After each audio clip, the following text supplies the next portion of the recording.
Corée pour son intervention. Je donne maintenant la parole à son Excellence Madame Thérèse Kayikwamba Wagner, ministre d'État, ministre des Affaires étrangères, de la coopération internationale et de la francophonie de la République démocratique du Congo. Merci, Monsieur le Président. Monsieur le Président, distingués membres du Conseil, permettez-moi, au nom du gouvernement et du peuple de la République démocratique du Congo, d'exprimer nos remerciements pour la convocation de cette réunion dans un si bref délai. Nous saluons l'engagement de la présidence algérienne et nous reconnaissons la contribution des États-Unis lors de la précédente présidence. Nous exprimons également notre gratitude au secrétaire général des Nations Unies, Son Excellence Antonio Guterres, et saluons les contributions essentielles de Madame Bintou Keïta, Monsieur Jean-Pierre Lacroix et Madame Joyce Msuya, dont les efforts soutiennent la paix et la sécurité dans notre pays. Avant de poursuivre mon intervention, je souhaiterais marquer une pause pour rendre hommage au sacrifice ultime consenti au cours des dernières 72 heures par les soldats de la paix de la MONUSCO et de la communauté de développement d'Afrique australe SADC en République démocratique du Congo. J'honore également la bravoure des forces armées de la République démocratique du Congo et la mémoire des populations congolaises civiles martyrisées par le Rwanda. Monsieur le Président, distingués membres du Conseil, l'histoire nous convoque aujourd'hui ici dans cette enceinte où se scelle le destin des nations. Elle ne tolère ni l'indifférence ni l'hésitation. Ce que traverse la République démocratique du Congo n'est pas un conflit parmi d'autres, mais une agression délibérée et méthodique contre un État souverain. Une violation flagrante des principes fondateurs de cette organisation et une atteinte intolérable à la paix et à la sécurité internationale. La République démocratique du Congo attend légitimement de ce Conseil qu'il agisse avec fermeté et diligence pour protéger la paix et la sécurité internationale et imposer le droit international, un pouvoir qui lui est exclusivement conféré par la Charte des Nations Unies. Monsieur le Président, en cet instant même, alors que je me tiens devant vous, une attaque d'une gravité inouïe se déroule sous les yeux du monde. De nouvelles troupes rwandaises ont franchi les bornes 12 et 13 du poste frontalier séparant Goma de Gisenyi, pénétrant sur notre territoire en plein jour, dans une violation ouverte et délibérée de notre souveraineté nationale. C'est une agression frontale, une déclaration de guerre qui ne se cache plus derrière des artifices diplomatiques. À Goma, les forces armées de la République démocratique du Congo, soutenues par les troupes des Nations Unies et de la SADC, défendent la ville et sa population sur plusieurs fronts, avec la bravoure et la détermination que seule la juste et noble cause de défendre son droit légitime d'exister peut insuffler. Mais ce combat ne se limite pas au champ de bataille.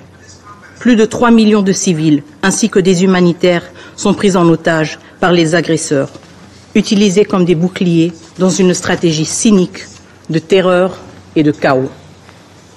Les signes ne trompent pas, le Rwanda se prépare à orchestrer un carnage à ciel ouvert, avec une brutalité qui rappelle les heures les plus sombres de notre histoire. Il est impératif que les combats cessent immédiatement. Chaque heure qui passe rapproche notre région d'une tragédie d'une ampleur insoutenable. Nous refusons de voir se répéter le cauchemar de 1996, ce chapitre sombre de l'histoire africaine que nous pensions clos. Aujourd'hui, les victimes ne sont pas seulement congolaises.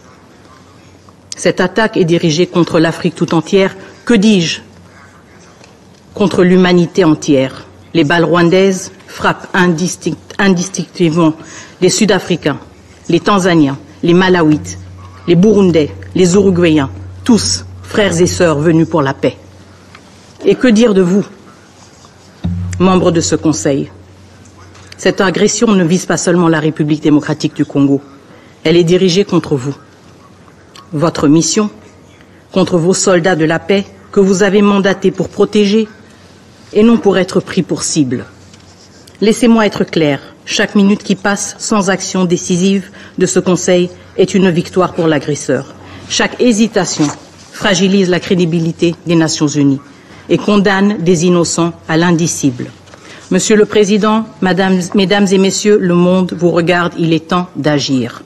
Depuis le 6 janvier 2025, les forces de défense du Rwanda et leurs supplétifs du M23 intensifient leurs attaques en violation flagrante du cessez-le-feu du 4 août 2024, occupant les localités stratégiques telles que Katale, Louchébéré, Massissi Centre, avant de progresser vers Bweremana, Minova et Kalungu. Ces attaques aggravent une situation humanitaire déjà catastrophique, provoquant le déplacement de millions de Congolais et visant à chasser les civils de leur foyer pour établir une administration parallèle et modifier la configuration de la région.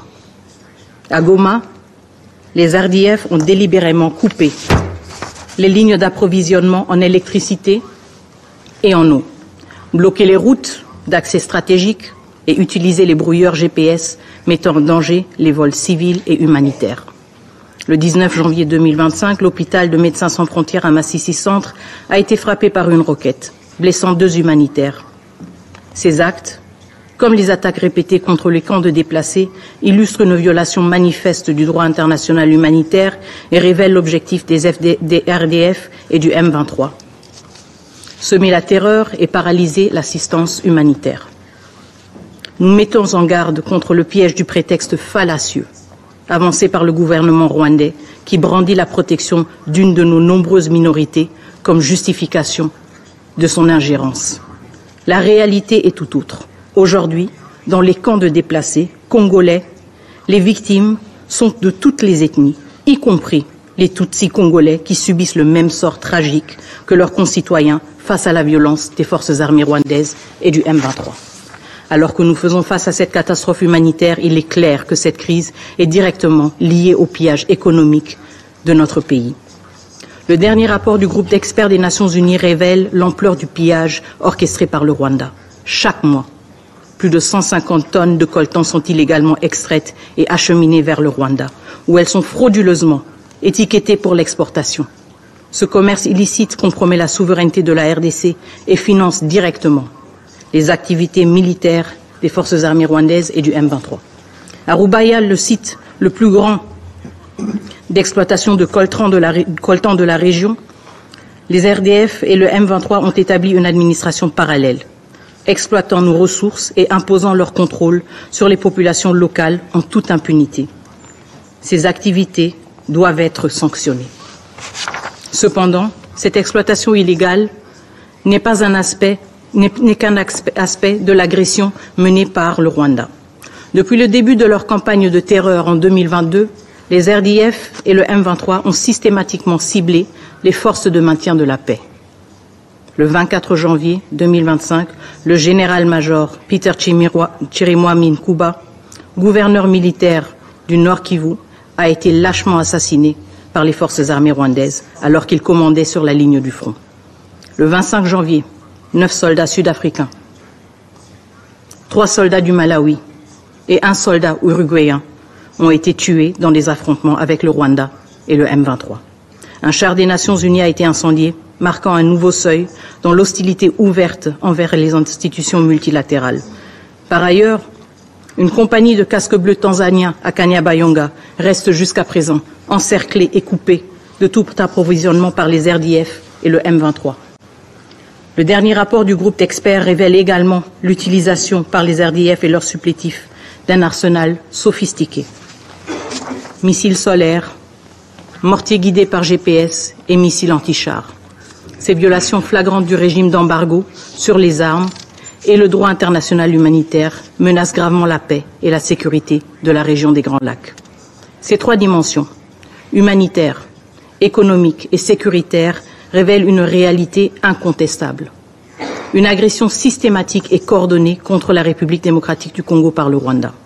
Monsieur le Président, distingués membres du Conseil, le processus de Luanda, conçu pour offrir un cadre de résolution pacifique, a été saboté par l'intransigeance du Rwanda.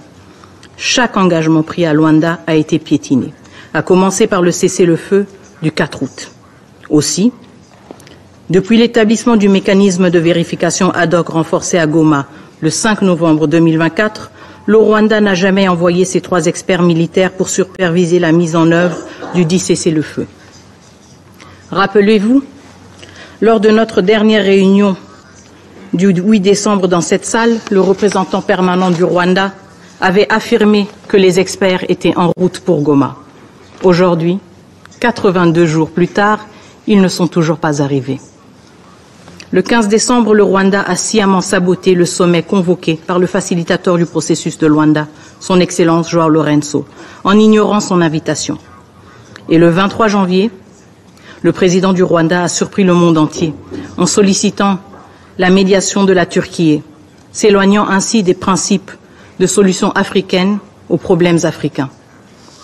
Malgré ce mépris flagrant affiché par le Rwanda pour le processus de Luanda, la République démocratique du Congo reste pleinement engagée et réitère sa confiance en son Excellence João Lourenço. Ce processus, endossé par l'Union africaine, demeure le seul cadre légitime pour une solution politique au conflit entre la République démocratique du Congo et le Rwanda. Ce cadre, exclusivement interétatique, ne saurait inclure des acteurs non étatiques ni les élever au même rang que des États souverains.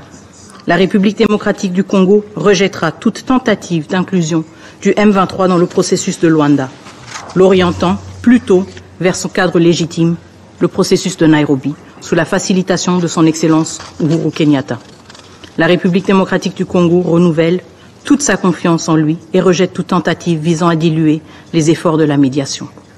Monsieur le Président, distingués membres du Conseil, malgré les alertes répétées du gouvernement congolais depuis 3 ans, ce Conseil est resté passif. Ce Conseil ne peut se contenter de déclarations de préoccupation ou de rester simplement saisi de la question.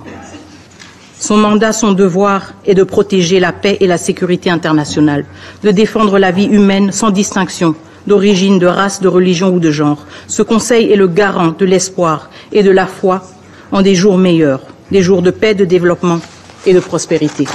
C'est pourquoi nous appelons ce Conseil à agir de manière décisive et immédiate, conformément aux preuves accablantes fournies par le dernier rapport du groupe d'experts. Voici les actions concrètes que nous exigeons. Le Conseil de sécurité doit ordonner immédiatement la fin des hostilités par le Rwanda et exiger le retrait immédiat des troupes rwandaises présentes sur le territoire congolais. Le Conseil de sécurité doit imposer des sanctions ciblées, incluant le gel des avoirs et l'interdiction de voyager, non seulement contre les membres identifiés de la chaîne de commandement des forces armées rwandaises, mais aussi contre les décideurs politiques responsables de cette agression. Le Conseil de sécurité doit imposer un embargo total sur les exportations de tous les minerais étiquetés comme rwandais, en particulier le coltan et l'or, afin de mettre fin à l'exploitation illégale des ressources naturelles de la République démocratique du Congo. Le Conseil de sécurité doit révoquer immédiatement le statut du Rwanda en tant que contributeur de troupes aux missions de paix des Nations Unies. Il est inconcevable que ce même pays qui contribue aux missions de la paix des Nations Unies est celui qui participe maintenant, activement, directement, aux attaques contre les soldats de la paix. Le Conseil de sécurité, finalement, doit instaurer un régime de notification systématique pour toute vente et transfert d'armes au Rwanda par les États membres ou des entités privées. Cela garantira que ces armes ne soient pas utilisées pour équiper des groupes armés sous embargo, tels que le M23. Monsieur le Président, distingués membres du Conseil, ce Conseil est à un tournant majeur. L'indécision et l'inaction ne peuvent plus être tolérées face à une crise qui menace de plonger notre pays et la région dans un chaos absolu. Chaque jour de retard alimente l'agresseur et affaiblit les principes mêmes qui fondent cette organisation. Nous appelons donc ce Conseil à utiliser pleinement l'ensemble des dispositions et mesures prévues par le chapitre 7 de la Charte des Nations Unies afin de préserver la paix et de protéger la souveraineté de la République démocratique du Congo.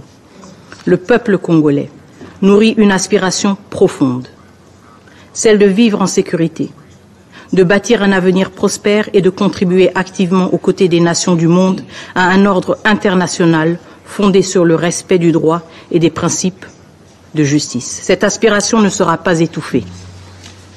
Nous vous demandons d'écrire une nouvelle page de courage et d'engagement, une page où les valeurs du multilatéralisme et de solidarité priment sur l'indifférence et le calcul. L'histoire se souviendra de vos décisions aujourd'hui, comme elle se souviendra de notre lutte incessante pour la paix, la dignité et la souveraineté.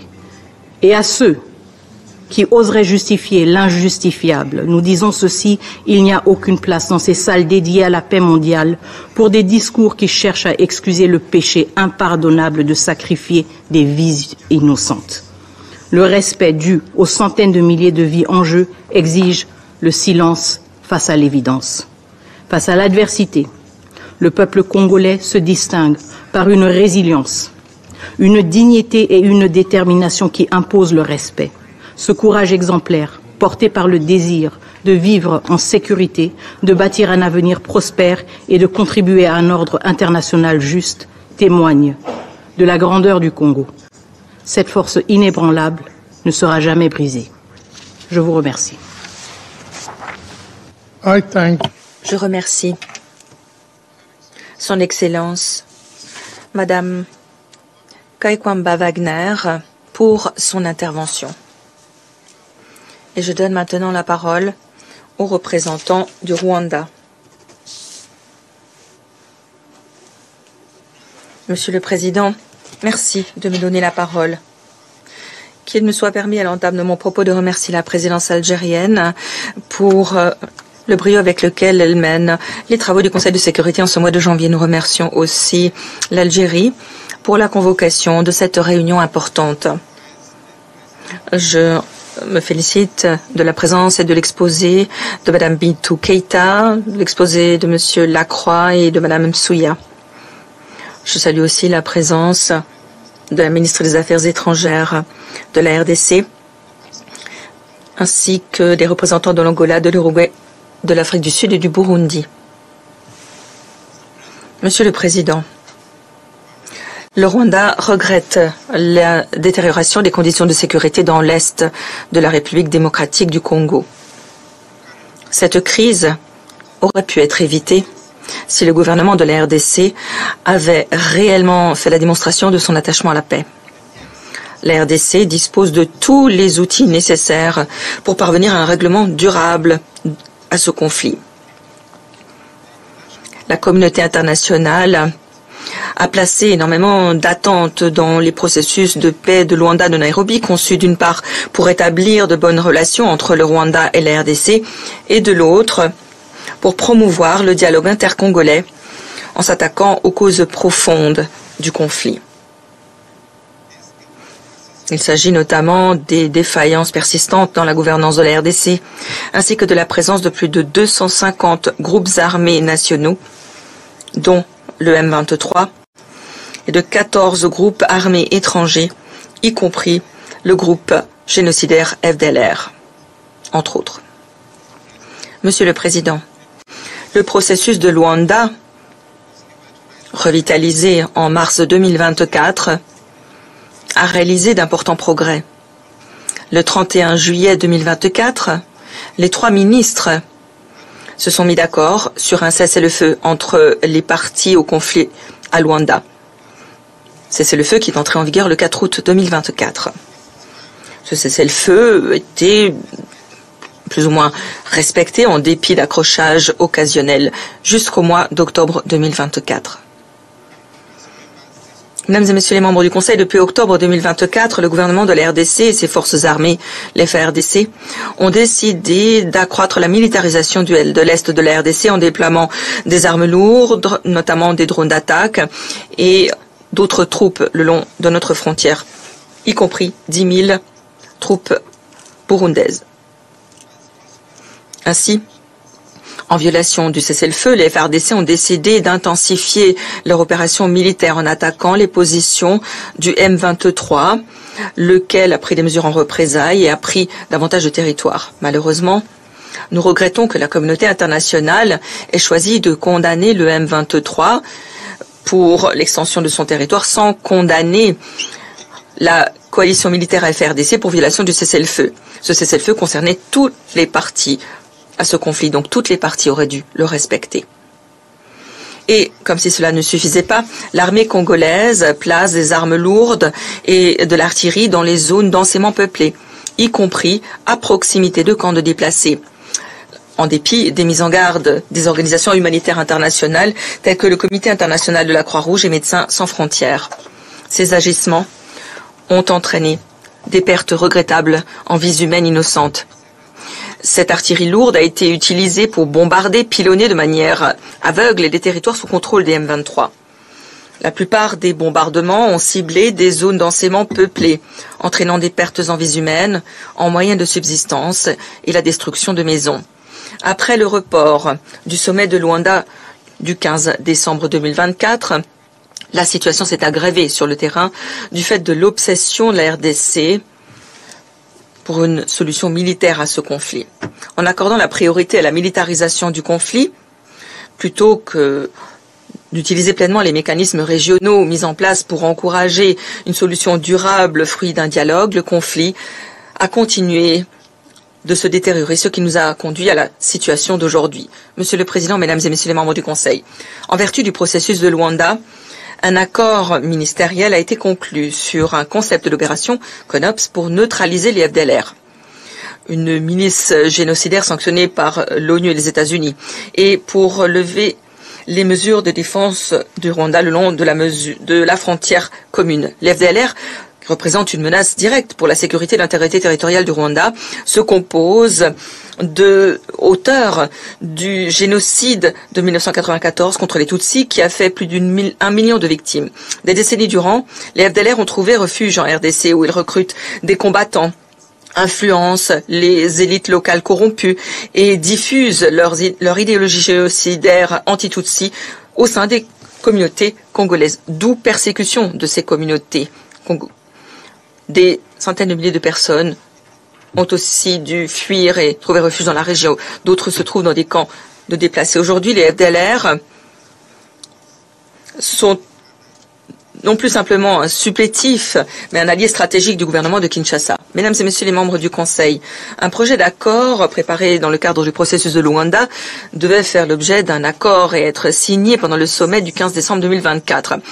Il recensait 3 préoccupations sécuritaires très clairement énoncées. Premièrement,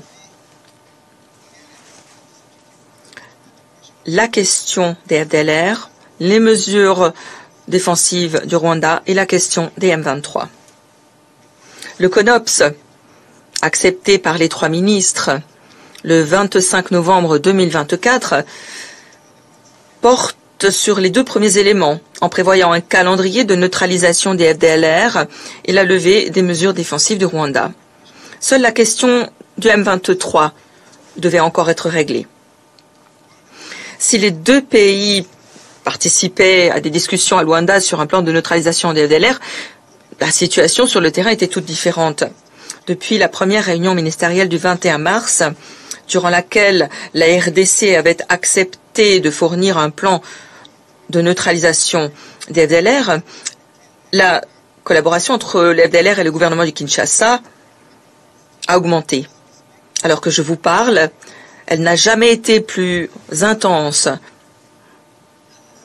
Comme je l'ai dit, les FDLR sont devenus un allié de l'armée de la RDC. Le 25 novembre 2024, lorsque les 3 ministres étaient occupés à Luanda à signer le CONOPS, 3 réunions de haut niveau avaient lieu entre les RDC et les FDLR et leur commandement. Ce jour-là, à Goma. Ceci est très différent de la bonne foi dont se targue la RDC devant la communauté internationale et contraste avec l'absence de volonté politique sur le terrain à mettre un terme à son alliance stratégique avec les FDLR. En dépit d'un accord initial de la RDC de dialoguer dans le cadre du processus de Nairobi, le ministre de la RDC a refusé pendant 9 heures de manière catégorique l'inclusion de tout engagement à dialoguer avec les M23. Par conséquent, étant donné qu'il s'agissait du seul point à l'ordre du jour, la seule solution fut de reporter le sommet, sachant que le Rwanda n'est pas simplement là pour se faire prendre en photo. Si le chef d'État s'était rendu à ce sommet, c'était pour traiter d'un point à l'ordre du jour, signer un accord. En l'absence d'accord à signer, il n'y avait aucune raison que le sommet se tienne. Nous ne pouvions que le reporter jusqu'à ce que toutes les questions soient réglées. Monsieur le Président, Mesdames et Messieurs les membres du Conseil, la récente mobilisation militaire par la RDC, y compris la constitution d'une coalition à plus grande échelle impliquant les FARDC, les FDLR, Wazalendo, 10 000 membres des forces armées burundaises, 1600 mercenaires européens et la SAMIDRC de la SADC représente une menace sans précédent pour la sécurité du Rwanda. Pendant 2 ans, le président Félix Tshisekedi de la RDC s'est publiquement engagé à opérer un changement de régime au Rwanda. Une question extrêmement grave pour nous. Un chef d'État qui proclame son souhait d'opérer un changement de régime dans un autre pays n'est pas une question à prendre à la légère. Ces discours, conjugués à la présence militaire significative de la coalition le long de la frontière du Rwanda, est source de déstabilisation et est inacceptable. Le Rwanda note aussi avec déception l'incapacité de la communauté internationale à condamner le recours à des mercenaires étrangers dans le cadre de ce conflit. En dépit des claires violations de la Convention de l'Organisation de l'Unité africaine de 1967 et de la Convention des Nations Unies de 1989 contre l'utilisation de mercenaires, notamment par les acteurs étatiques. L'arrestation d'un chef mercenaire roumain, Horatiu Potra, en décembre 2024, atteste de la gravité de cette question. Or, aucune mesure digne de ce nom n'a été prise. Aucune condamnation n'a été mise par le Conseil ou par l'Union européenne. Monsieur le Président, Mesdames et Messieurs les membres du Conseil, je tiens ici à souligner les préoccupations du Rwanda face au rôle que joue actuellement la MONUSCO dans l'Est de la RDC. Mais avant cela, permettez-moi de préciser que le Rwanda n'est pas hostile à la MONUSCO. Personne ne devrait nuire au casque bleu. Cependant, les faits sont obtus, têtus, ils parlent d'eux-mêmes. Nos préoccupations sont triples. Premièrement, la MONUC, qui devait devenir la MONUSCO, fut déployée pour la première fois en RDC en 1999. Cela fait donc 26 ans qu'elle a été déployée pour la première fois. Les résolutions autorisant le déploiement de la MONUC et l'ensemble des résolutions qui ont suivi, qui donnaient notamment un mandat de neutraliser, était très clair, à savoir qu'elle donnait un mandat de neutraliser les FDLR. Malheureusement, avec la présence de la MONUSCO dans l'Est de la RDC, les conditions de sécurité n'ont fait que se détériorer depuis lors. Deuxièmement, en allant au-delà de ce mandat de maintien de la paix et de protection des civils, la MONUSCO est venue rejoindre une coalition dont l'objectif est clairement affiché, à savoir opérer un régime de changement au Rwanda. Le Rwanda, qui est un autre État membre de l'ONU. La coalition mise en place par la RDC, avec toutes les forces que j'ai citées, se sont vues donner un mandat très clair. Opérer un changement de régime. Cette question, nous la prenons très au sérieux.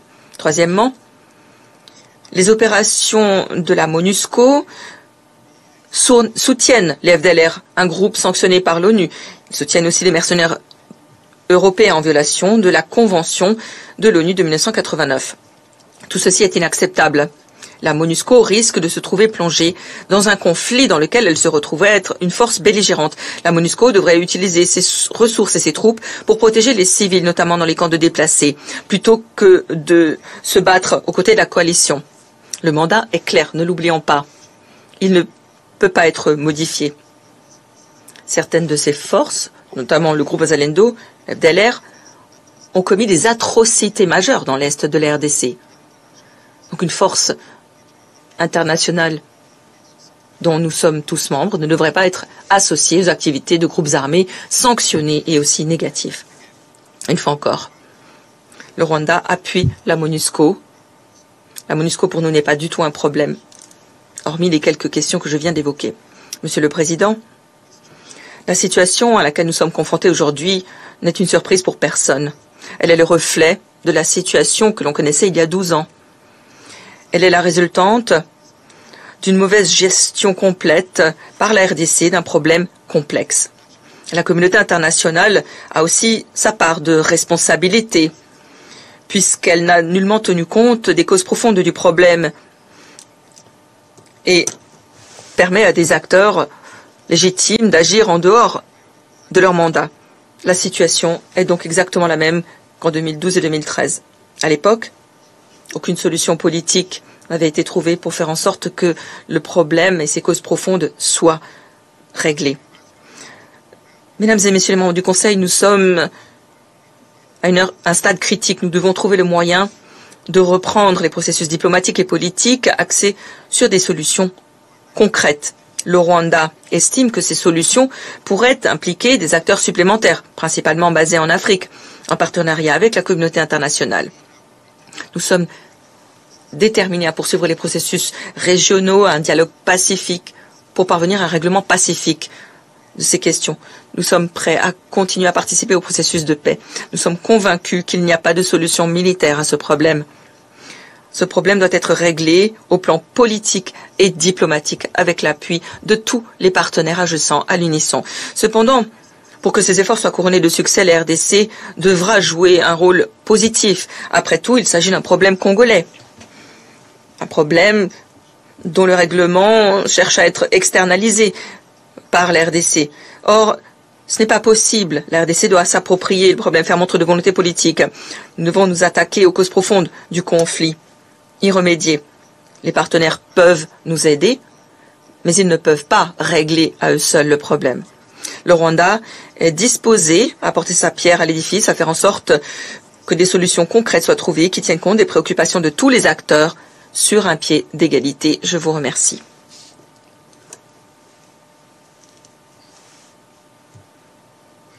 Je remercie le représentant du Rwanda pour son intervention et je donne la parole à l'Angola.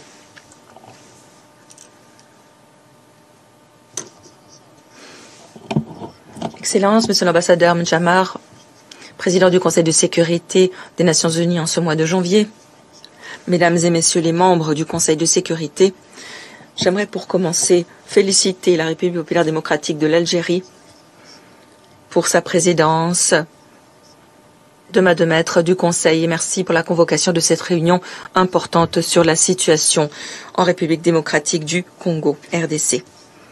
Nous saluons la participation de son Excellence Madame Thérèse Kayikwamba-Wagner, ministre d'État, ministre des Affaires étrangères, de la coopération internationale et de la francophonie de la RDC.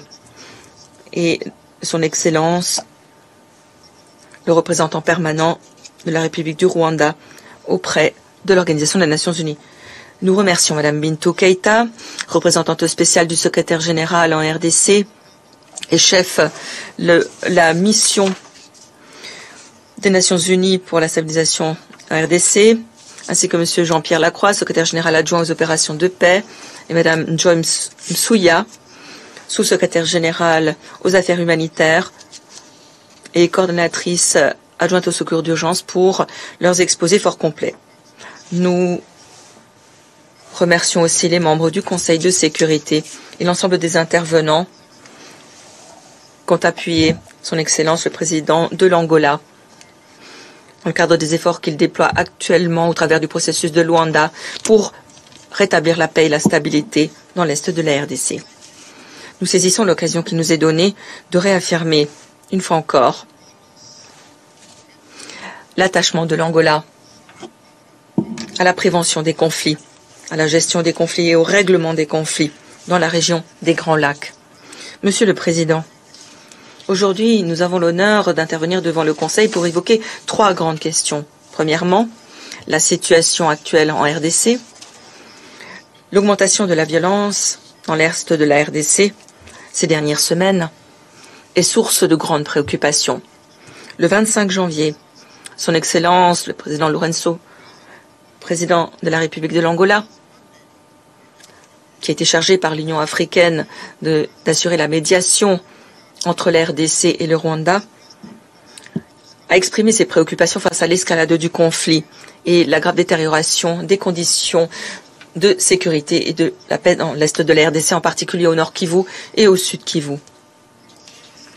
La résurgence des attaques des M23 et son occupation illégale récente de Sake Iminova attestent de l'escalade dangereuse du conflit. avec toutes les conséquences que cela peut avoir sur la situation humanitaire déjà fragile, en particulier autour de Goma.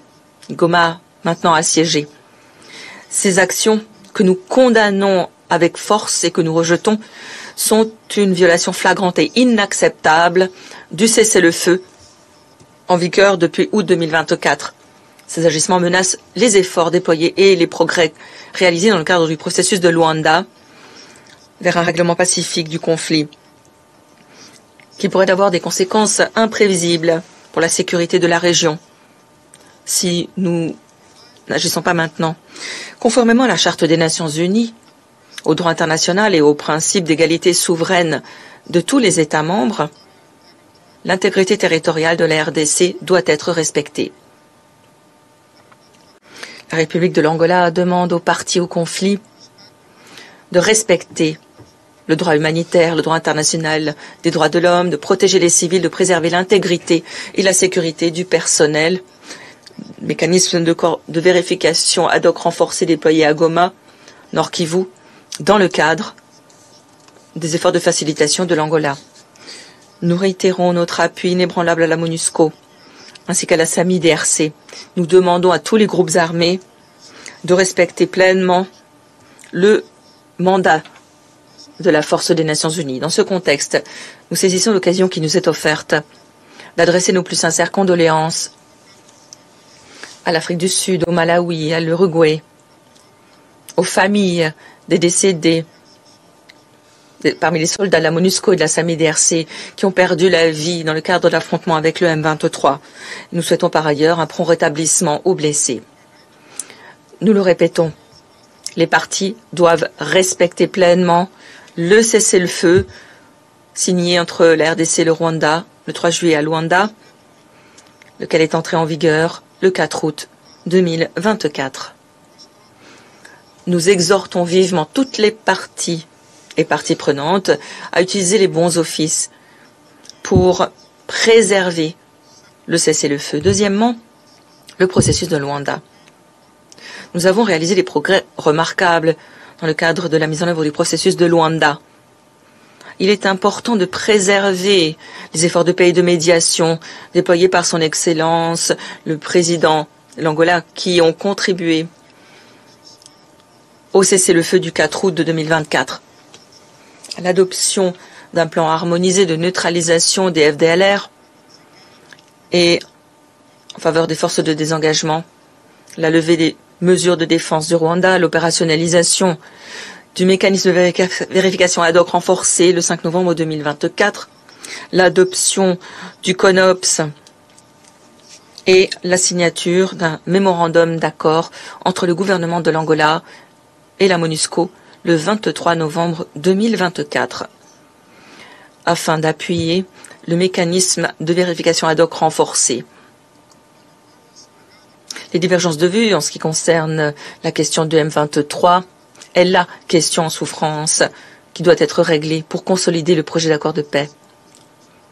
Elle est à l'origine du report du sommet qui était prévu en Angola le 15 décembre pour réunir son Excellence Félix Tshisekedi, président de la RDC, et son Excellence Paul Kagame, président de la République du Rwanda.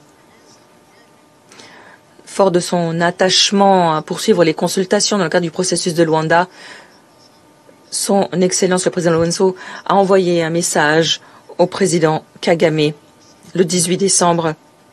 Message transmis par Tete Antonio, ministre des Affaires étrangères de l'Angola, où nous continuons d'espérer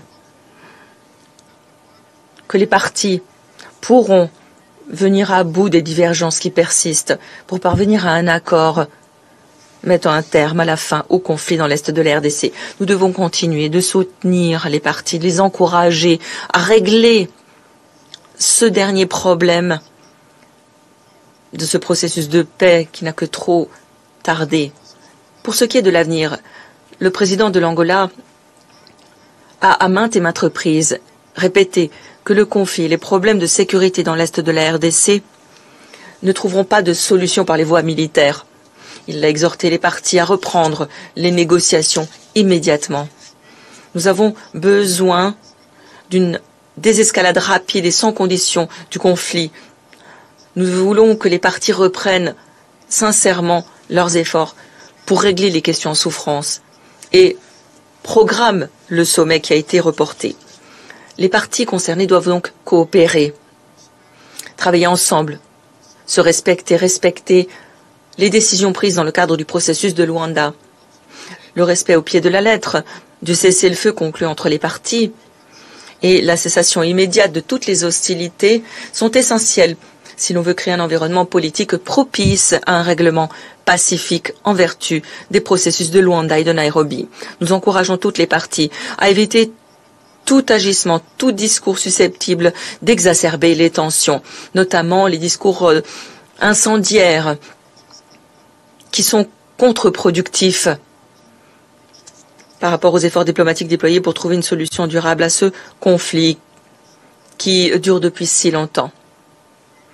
En conclusion, je réaffirme la détermination du président de l'Angola en tant que facilitateur mandaté par l'Union africaine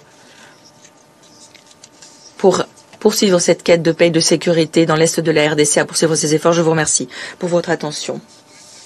Je remercie le représentant de l'Angola et je donne la parole au représentant de l'Uruguay. Merci, Monsieur le Président. Je remercie l'Algérie, présidence du Conseil de sécurité, pour la convocation de cette réunion d'urgence sur l'aggravation des conditions de sécurité en République démocratique du Congo, en particulier au nord Kivu et au sud Kivu, face à l'avancée du M23. Notre pays est vivement préoccupé par l'escalade de la violence qui continue de toucher la région avec des conséquences dévastatrices pour la population civile et pour la MONUSCO. Nous regrettons profondément les pertes en vies humaines, notamment parmi les casques bleus, dont la mission est de protéger les plus vulnérables. Dans ce contexte, l'Uruguay regrette le décès d'un de ses soldats et les blessures subies par 4 autres au nord Kivu. Nous sommes par ailleurs solidaires de la République d'Afrique du Sud et du Malawi face aux pertes subies. Nous exprimons toutes nos condoléances aux familles des victimes et sommes déterminés à poursuivre nos efforts en faveur de la paix et de la sécurité internationale.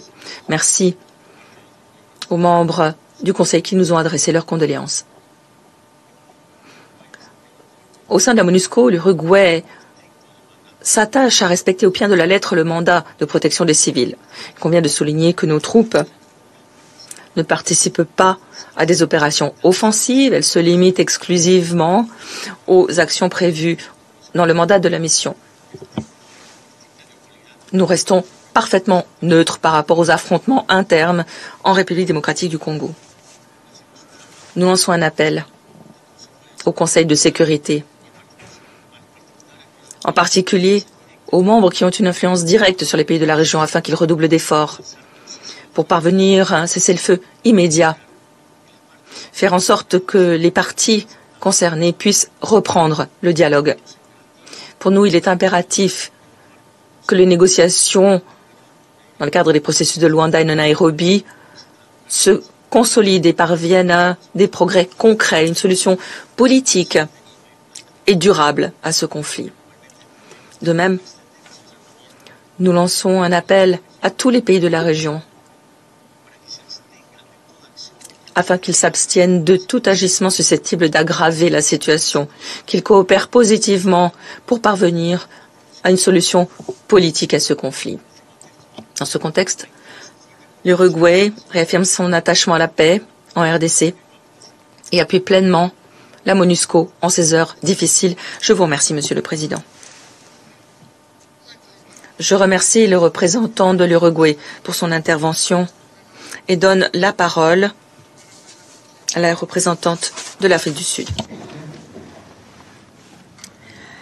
Monsieur le Président, L'Afrique du Sud vous remercie, ainsi que les autres membres du Conseil de sécurité, d'avoir convoqué cette réunion afin d'examiner en urgence la détérioration de la situation sécuritaire et humanitaire dans l'Est de la République démocratique du Congo. Nous remercions le secrétaire général adjoint Jean-Pierre Lacroix, la représentante spéciale Bintou Keita et la sous-secrétaire générale Joyce Msuya pour leur exposé. Je salue également Madame Thérèse Kaykwama Wagner, ministre des Affaires étrangères de la RDC. C'est avec regret que notre réunion a lieu alors que bien des soldats de la paix ont perdu la vie et de nombreux ont été blessés. 9 de ces casques bleus étaient sud-africains. Ils ont fait montre d'un courage sans limite face aux attaques incessantes du M23. Ces attaques du M23 sont perpétrées en violation du cessez-le-feu conclu dans le cadre du processus de Luanda. Nous déplorons ces attaques injustifiées contre la MONUSCO et contre la SAMI RDC et son personnel en tenue, déployé non seulement pour promouvoir la paix, la sécurité et la stabilité dans l'Est de la RDC, mais dans l'ensemble du continent africain également. Nous faisons part de nos plus sincères condoléances aux familles de ces soldats de la paix qui ont perdu la vie. Nous souhaitons un prompt rétablissement aux blessés. Cela ne devrait jamais être le prix à payer pour un casque bleu. Le Conseil de sécurité a adopté bien des résolutions quant aux mesures à prendre face à de telles violations contre les casques bleus. Le Conseil de sécurité doit agir de façon déterminée et contre ces actes odieux visant à saper son rôle de maintien de la paix et de la sécurité internationale. Le Conseil de sécurité doit faire passer un message clé. La vie des casques bleus compte. Nous devons chérir et préserver la contribution de ceux que nous chargeons de mettre en œuvre les mandats adoptés dans cette salle. Il est préoccupant de constater que les principes fondamentaux de souveraineté et d'intégrité territoriale consacrés par la Charte sont érodés et foulés aux pieds à travers le monde, y compris dans l'Est de la RDC, alors que des preuves le confirment et que des informations confirment la présence de forces extérieures déstabilisant le pays. Nous ne pouvons pas accepter de vivre dans un monde où des acteurs non étatiques sont armés et agissent à la solde d'États, alors que ces États refusent d'assumer leurs responsabilités pour ces crimes potentiellement constitutifs de crimes de guerre. Le maintien de la paix est un outil qui devient inefficace lorsque nos opérations font face à des situations si complexes.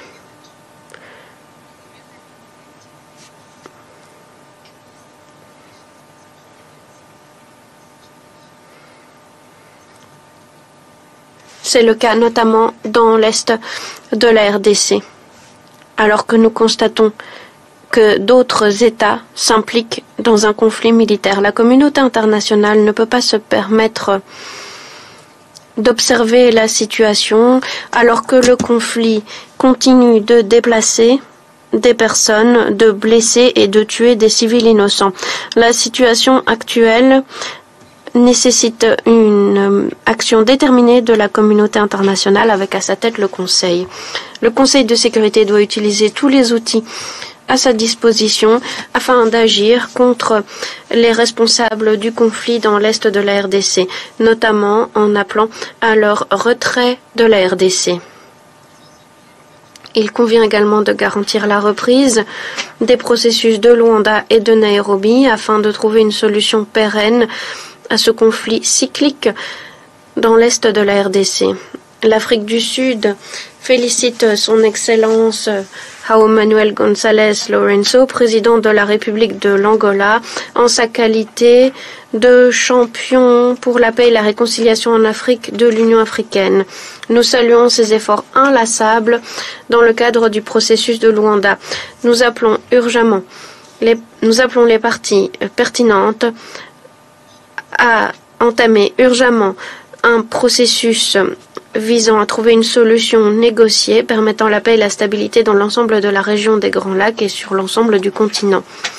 De notre côté, l'Afrique du Sud va continuer à jouer un rôle constructif et à promouvoir la paix et la stabilité dans l'est de la RDC et l'ensemble du continent, notamment dans le cadre de nos efforts de maintien de la paix. Je vous remercie.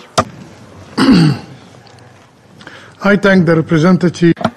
Je remercie la représentante de l'Afrique du Sud pour son intervention. La parole est maintenant au représentant du Burundi. Merci beaucoup, Monsieur le Président.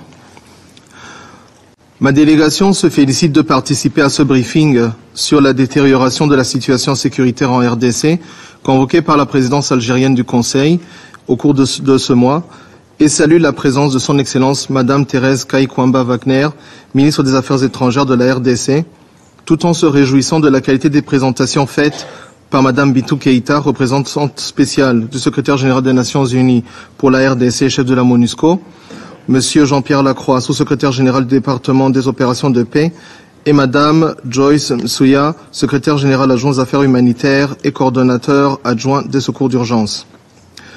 Le gouvernement du Burundi présente ses condoléances au peuple et au gouvernement congolais suite à l'assassinat du gouverneur du Nord Kivu, le général Chirimwami, ainsi qu'aux familles et pays des casques bleus et de SAMI RDC qui ont perdu leur vie. Le Burundi tient à souligner que l'aggravation de la situation sécuritaire à l'est de la République démocratique du Congo, où la détérioration continue dans cette région, ne menace pas seulement la paix et la stabilité locale, mais pose également un défi au maintien de la sécurité internationale, cœur de la mission de ce Conseil. Le Burundi soutient fermement le respect de la coexistence pacifique entre les nations et rejette catégoriquement les guerres par procuration. L'Est de la RDC a trop souvent été victime de conflits alimentés par des intérêts étrangers, exacerbant les tensions locales et sapant les efforts de paix. Le Burundi salue le processus de Luanda et de Nairobi qui constituent des cadres cruciaux pour une désescalade rapide de la crise. Ces initiatives régionales, soutenues par l'Union africaine et la communauté internationale, tracent une feuille de route claire pour parvenir à un cessez-le-feu durable. Les Nations Unies, à travers le travail inestimable du groupe d'experts sur la RDC, ont documenté avec précision les dynamiques de ce conflit.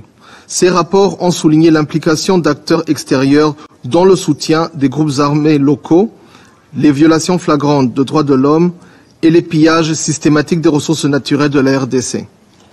Ces faits ne peuvent être ignorés. Il est impératif que ce Conseil exige des mesures concrètes pour mettre fin à ces ingérences et garantir le plein respect des principes sacro-saints du droit international et du droit international humanitaire.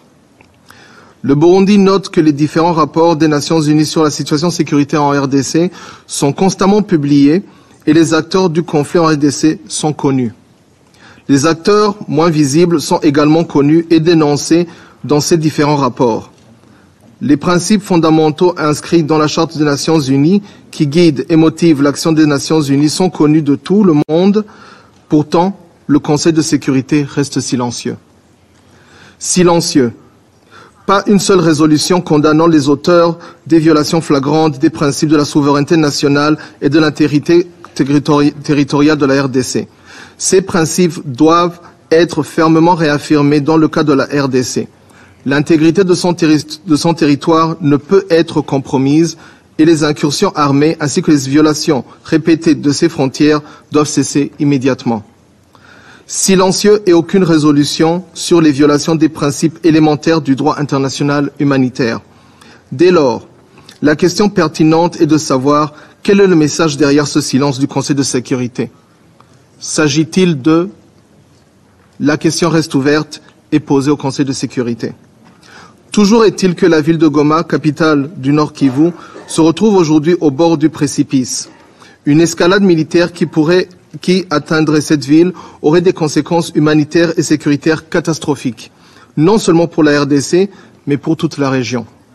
Ce Conseil ne devrait pas rester spectateur d'une tragédie annoncée. À cet effet, le Burundi exhorte ce Conseil à appeler à une cessation immédiate des hostilités dans l'est de la RDC et garantir que ce territoire ne devienne pas un terrain de confrontation indirecte entre acteurs régionaux et internationaux.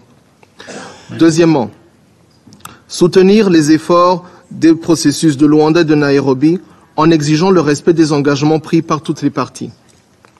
Troisièmement, soutenir les autorités de la RDC à restaurer l'autorité de l'État sur l'ensemble de son territoire. Quatrièmement, exiger le retrait des forces d'agression contre la RDC et la cessation des hostilités et appuyer la relance du processus de Luanda et de Nairobi. Cinquièmement, intensifier ses appuis aux populations civiles et déplacées de guerre pour subvenir aux besoins de base avec une attention particulière aux femmes et aux enfants. En définitive, le Conseil de sécurité devrait être attentif aux revendications légitimes du peuple et du gouvernement congolais en agissant avec détermination pour garantir que la RDC puisse exercer pleinement sa souveraineté et retrouver la paix. La sécurité et la stabilité en Afrique centrale et au-delà en dépendent. Je vous remercie.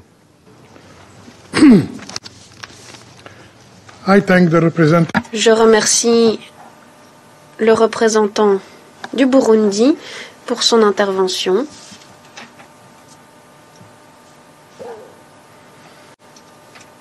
Her Excellency, Son Excellence, Madame Thérèse Kayikwamba Wagner, ministre d'État, ministre des Affaires étrangères, de la coopération internationale et de la francophonie de la République démocratique du Congo, a demandé la parole pour faire une intervention supplémentaire.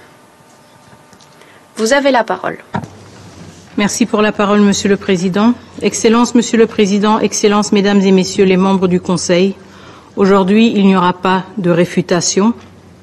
Aujourd'hui, il n'y aura pas de réponse aux propos et aux tentatives maladroites du Rwanda de passer sous silence les attaques impitoyables et inexcusables sur l'édifice du multilatéralisme, du droit international et de la valeur de la vie humaine qu'il est en train de mener à ce moment même à Goma. La réponse à l'agression rwandaise et à ses manœuvres de diversion doit venir de ce Conseil, qui doit enfin assumer pleinement ses responsabilités et cesser de détourner le regard. Trop de temps a été perdu dans l'inaction, trop de vies ont été sacrifiées et trop de principes ont été bafoués. Le Rwanda persiste dans la terreur et le pillage et le mépris des Nations Unies et des résolutions de ce Conseil. L'impunité ne saurait perdurer sans porter un coup fatal à la crédibilité des Nations Unies. Le temps des hésitations est révolu. L'heure est à l'action. Je vous remercie.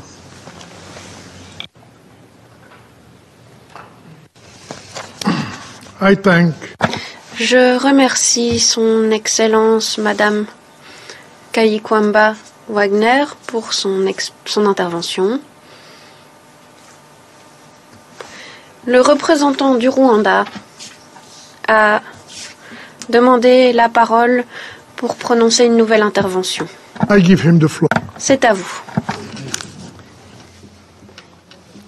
Thank you, Mr. Chair. Merci, Monsieur le Président. Que les choses soient claires.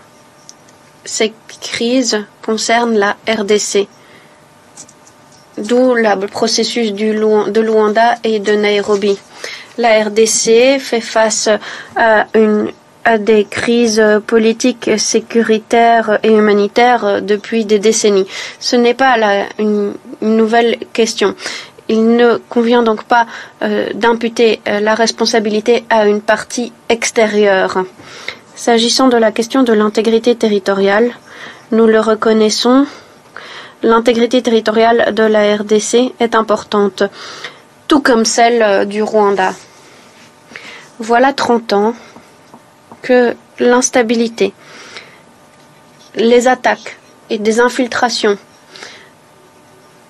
des attaques faisant des victimes de la part de groupes armés sur le territoire du Rwanda, et ce en provenance de la RDC. Pourquoi la RDC conserve-t-elle les FDLR en faisant un allié stratégique?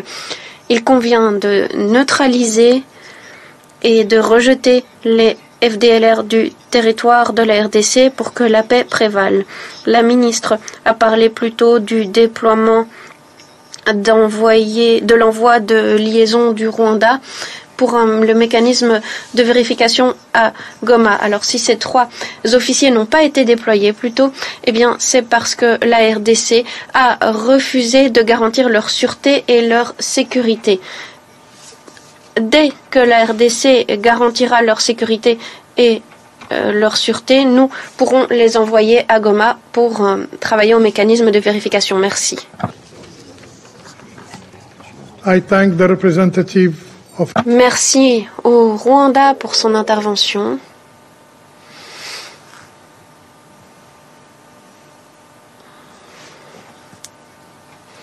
Je donne la parole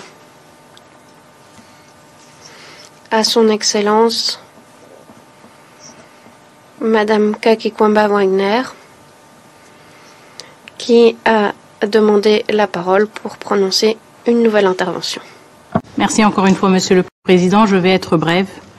Je prends note, et je pense que le Conseil entier prend note du fait que le Rwanda remet en question la crédibilité du groupe des experts, la crédibilité d'une représentante spéciale du secrétaire général, la crédibilité même de vous, membres du Conseil de sécurité, qui avez dénoncé la présence des forces armées rwandaises sur le territoire souverain de la République démocratique du Congo. Il vous revient à vous de tirer les conséquences de ce mépris, de ce manque de respect. Je voudrais clarifier une chose par rapport à la question du mécanisme de vérification ad hoc renforcé. La République du Rwanda a reçu la veille de la mise en place de ce mécanisme une note verbale garantissant la sécurité de tous ces éléments qui seraient déployés. Mais peut-être qu'ils sont encore à la recherche de la route vers Goma 82 jours plus tard. Merci beaucoup.